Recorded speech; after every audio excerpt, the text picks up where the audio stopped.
What's up, guys? Welcome back to the Mic Check Podcast. This is T Word, the People's Champ. Thanks for tapping in. Today, we're going to recap the fight card featuring Joyce and Zhang on ESPN Plus.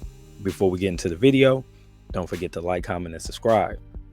All right, so let's get right into it. We're not going to start with the main event. We're going to start with some of the undercard fighting. And the first thing I want to mention is the punch of the night came from Denzel Bentley against Kieran Smith in a 12-round middleweight fight. It was a stunning shot that Bentley threw. It was a big right hand, put his opponent's lights out, and it was game over. Didn't get to see the fight, only got to see the highlight because ESPN Plus was doing something funky with the card. We only got to see about 3 fights, and we're going to talk about those. So the first fight that I was able to see was Moses Itama against Konstantin Dobinchenko. Now, this fight is a promising young prospect, Moses Itama, and it's heavyweight. It was a 6-rounder, and the first round he came out, he looked really good, and halfway through the second round, it's like he gassed out. The fortunate thing for him is that Dobinchenko is just not a good fighter. He's a 9-12 fighter. Itama came in at 2-0. His first 2 fights had gone 12 seconds and 35 seconds respectively. So this man had never seen the second round, and when he did, it looked bad for him. His skills are there. He's got all the requisite skills to be a really good heavyweight, except he does lack gas tank.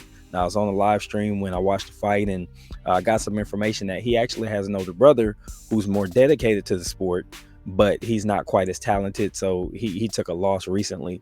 So it's kind of like if you could put one person's desire in the other person's body, you'd have the perfect athlete. That's kind of what's going on with these brothers. And if Itama can never get it together, I think he'll be a problem for heavyweights. He's got everything that you need, combinations, power. He just doesn't seem to have the work ethic to keep his body in shape and not gas out early. He did make it to the final bell, though. Next up, you had Michaela Mayer, and she had to fight a substitute opponent in Lucy Wildheart. This was a 10-round lightweight debut for Michaela Mayer, and she started off a little shaky. It looked like she might have been pressing or trying to prove that her loss to Alicia Baumgartner was a fluke, and she didn't look like herself. But once she settled down around the 3rd or 4th round, she started to find a home for her punches, and her opponent, while she was a pretty good competitor, you can see that there's levels to this shit, and Michaela definitely showed that she was on the next level.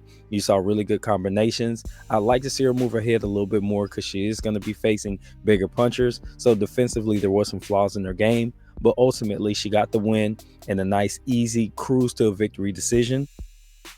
Next up was the finale, the big fight, Joyce and Zhang, heavyweight, and this for the WBO interim title. Now, coming in, you knew this was going to be a lot of heavy artillery flying around, and it was just a matter of who would catch who with the best shot and put the other's lights out. While we didn't get that type of conclusion, we did get a short night. It ended in 6 rounds because after getting battered on the right side of his face by Zhang's heavy left hand, Joyce had to be stopped by the referee and then, of course, the doctor. His right eye completely closed. There's significant bruising, looked like a lot of blood, kind of pooling in that place. So I'm thinking broken orbital, something like that. So he might be out for a good while. I mean, this is like a 8-month injury. Last 2 guys had orbitals, were out almost a year or more. When you think of like the welterweight Errol Spence just faced last year, he still hasn't been back to the ring. Yordenis Ugas. So we don't know what the healing time is going to be for Joyce. Wish him a speedy recovery. But there are some technical things in this fight that I think he's really going to need to work on cleaning up. He's got to find a way not to get hit by the left hand when he faces a southpaw. And I get it. It's not something that you see a lot at the heavyweight division. So there's an awkwardness to the timing of it. And Joyce was very reactive. And because he's already a slow puncher, his reaction time was cut in half because he couldn't see the left hand coming. And Zhang just found a home for it, even when he gassed out. Zhang gassed out around the 3rd round, and even when he just seemed like his punch output just completely depleted, he still was able to get that left hand and land home, and eventually ended the fight. Won a lot of people a lot of money. So if you bet on Zhang, hey, congrats, man. It was a good fight while it lasted, but The Juggernaut suffers his first loss. He's now 15-1 with 14 KOs and 1 stoppage in the loss column, but he can bounce back from this. He's young enough, so we'll see how it goes. But that's my recap of the fight card. Wonder what you guys think about it. This has been T for the Mic Check Podcast. Till the next time I'm out. Peace.